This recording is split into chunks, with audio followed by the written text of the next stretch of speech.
Vamos nessa, vamos falar agora sobre a integração no direito tributário. A integração, ela ocorre, como conversávamos na aula passada, quando há uma lacuna, há uma omissão normativa. Então, o intérprete do direito, para preencher essa lacuna, vai se utilizar de alguns artifícios estabelecidos na própria lei.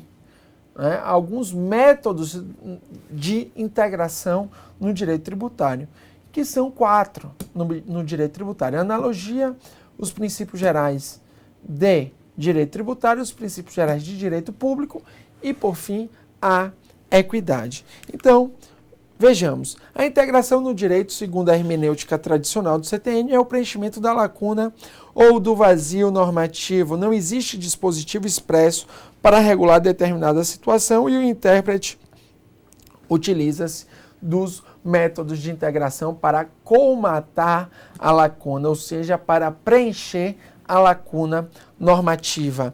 Então vejamos a seguinte questão para assessor jurídico do município de Natal. A integração na legislação tributária importa no trabalho intelectual, que consiste em identificar o sentido e alcance da norma, em decifrar o pensamento do legislador. Falso. Aí é um caso clássico de definição de interpretação do direito e não de integração, porque aí, no caso, não há vazio ou lacuna normativa. Vejamos o artigo 108 do CTN sobre a integração no direito tributário. Ele estabelece que, na ausência de disposição expressa, ou seja, no caso de omissão ou lacuna normativa, a autoridade competente para aplicar a legislação tributária utilizará sucessivamente na ordem indicada. Então, veja, a ordem tem que ser obedecida. E esse dispositivo é muito cobrado nas provas e você tem que saber a ordem. 1, 2, 3 e 4. Então veja, como eu sempre falo aqui na ordem, analogia, princípios gerais de direito tributário, princípios gerais de direito público e equidade, que é a justiça no caso concreto. Então veja também que é importante salientar que o emprego da analogia não poderá resultar na exigência de tributo não previsto em lei, ou mesmo na criação de hipóteses de suspensão, extinção ou exclusão do crédito tributário em face do princípio da legalidade. Como a analogia é um método de interpretação que busca o preenchimento da lacuna normativa com a aplicação de uma norma semelhante ao caso concreto, então na analogia eu busco uma norma semelhante e aplico ao caso concreto. Só que no direito tributário sofre os impactos da legalidade estrita tributária, os aspectos da norma tributária e, por conseguinte, a instituição ou criação do tributo deve estar previsto em lei. E se não está previsto em lei, eu não posso me utilizar da analogia para fins de criação ou aumento de tributo. Ok? Por sua vez, é importante salientar também que o emprego da equidade não poderá resultar na dispensa do pagamento de tributo devido. Isto é, perceba comigo que a equidade, que é a aplicação da justiça no caso concreto, não pode dispensar o pagamento de tributo devido. Isso aí é literal. Está no Código, artigo 108, parágrafo 2º.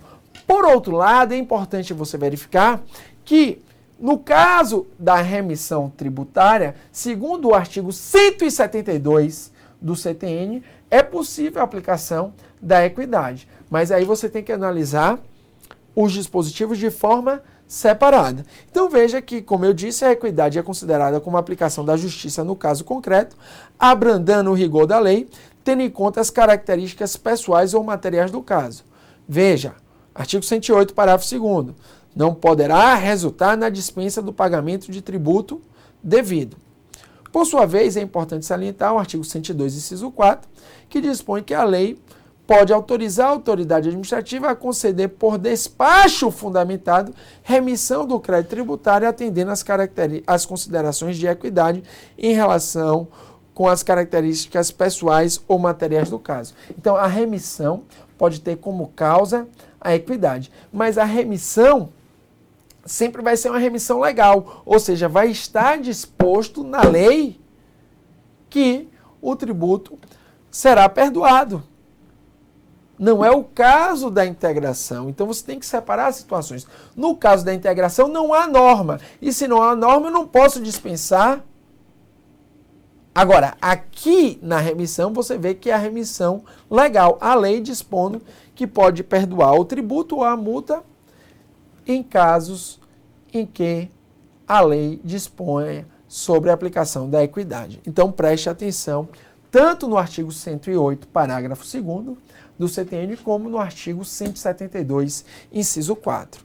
Vejamos uma questão de concurso de fiscal de rendas. É correto afirmar que a analogia é a forma de integração da norma jurídica e o seu emprego não poderá resultar na exigência de tributo não previsto em lei. Perfeito. Vejamos uma questão de procurador federal.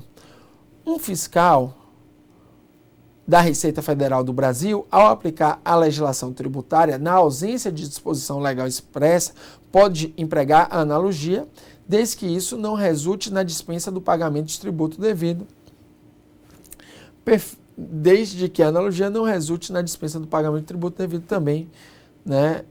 Perfeito. O fiscal, ao aplicar a legislação tributária, na ausência de disposição, veja que há uma pegadinha aqui, né? Na verdade, o artigo 108, parágrafo 1º, fala, e isso aqui foi motivo até de controvérsia de recursos administrativos nessa prova de procurador federal na AGU. A lei, no artigo 108, parágrafo 1º, fala em relação à exigência. A questão falou em dispensa. Só que se você fizer uma interpretação doutrinária, e a doutrina interpreta assim, se aplica tanto para a exigência como para a dispensa. Porque se você for no artigo 97, inciso 1 do CTN, você vai ver que está sob a égide da legalidade tributária tanto a criação do tributo como a sua extinção. Então, tanto a exigência também como a dispensa. Só que aqui, né, como ele empregou a forma literal, houve esse questionamento, né, e no gabarito foi adotado que, como não estava igualzinho ao que está no CTN, foi adotado como errada essa assertiva, porque o CTN fala em exigência e não em dispensa. Mas verifico com vocês que, por exemplo, numa prova de juiz ou numa prova do Ministério Público, que é regulada pelo Conselho Nacional de Justiça e pelo Conselho Nacional do Ministério Público, certamente essa questão seria anulada, porque é motivo de polêmica doutrinária ferrenha, porque a legalidade está tanto para a exigência como para a dispensa, ok? E a questão não falou nos termos do CTN. Sobre os princípios gerais de direito privado, aqui é importante, né, o artigo 109 do CTN, que fala que esses princípios são utilizados na pesquisa da definição do conteúdo e do alcance dos institutos, conceitos e formas do direito tributário, mas não para a definição dos respectivos efeitos tributários, como afirma o artigo 109. Então, exemplos aí de princípios gerais do direito tributário são a eticidade, a socialidade, a operalidade, dentre outros, a função social da propriedade, dentre outros. Né? Por exemplo, é importante aí salientar o entendimento do STF, que entendeu que a aplicação do conceito de receita bruta, disposto na Lei 9.718 de 98, para abarcar todas as receitas auferidas pela pessoa jurídica, teria afrontado o conceito de faturamento previsto inicialmente no artigo 195. Claro que aí foi antes da reforma da emenda 20 de 98, que veio, né, falar que poderia ser receita bruta ou faturamento. Então, antes da reforma, o Supremo Tribunal Federal entendeu, o conceito de receita bruta não é o mesmo de faturamento, aplicando-se as normas de direito privado. Então, declarava inconstitucional aquele dispositivo. Aí vem uma emenda à Constituição e alterou o artigo 195, também abarcando receita bruta. Então, após a mudança, é possível, mas antes da mudança da emenda 20, não seria possível exatamente por desobedecer o conceito de direito privado utilizado por norma condicional, o que também teria ocorrido uma violação ao artigo 110 do CTN. Veja que a doutrina, e isso já foi cobrado em provas de concurso público, afirma que o direito tributário é um direito de sobreposição ou superposição.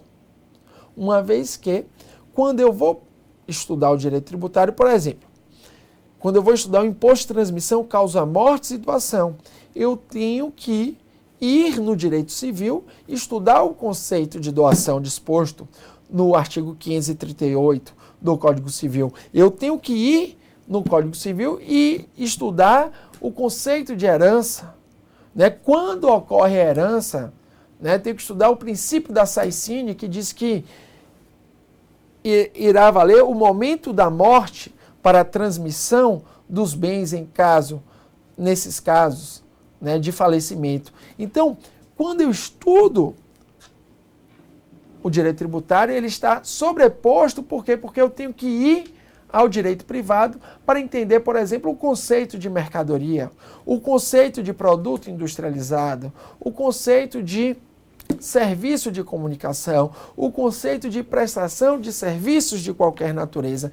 Então, eu tenho que ir ao direito privado para estudar o direito tributário. Por isso que se fala que ele é um direito de sobreposição, pois incide sobre realidades previstas em ramos do direito privado para destes buscar os contornos dos seus institutos, conceitos e formas. Por exemplo, tenho que ir constantemente, quando estou estudando o imposto de renda, ao direito do trabalho, para verificar se aquela verba é remuneratória ou aquela verba é indenizatória, por exemplo. Então veja, logo o direito tributário se utiliza dos conceitos e princípios de direito privado, direito civil, direito empresarial, direito do trabalho para a interpretação das suas normas.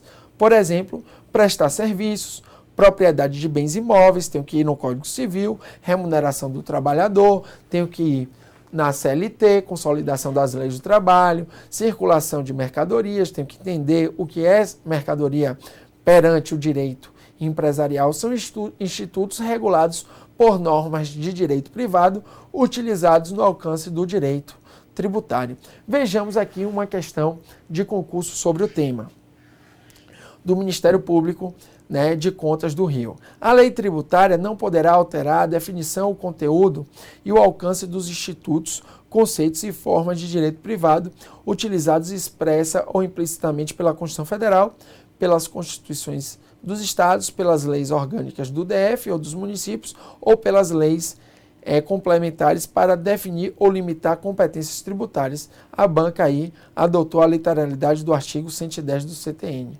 Ok? Né? Isso é importante, ok? Então veja que aqui nesse ponto, resumido, é fundamental a leitura dos artigos 108, 109 e 110 do CTN. Você verificou que a integração no direito tributário ocorre para o preenchimento do vazio normativo ou da lacuna normativa e aparece em prova como forma de colmoutar, forma de preencher esse vazio ou essa lacuna normativa, utilizando-se sucessivamente da analogia dos princípios gerais de direito tributário, dos princípios gerais de direito público e também da equidade. Ok? Preste atenção e também faça a leitura dos artigos 109 e 110 do CTN, que caracterizam o direito tributário como um direito de sobreposição. Um forte abraço.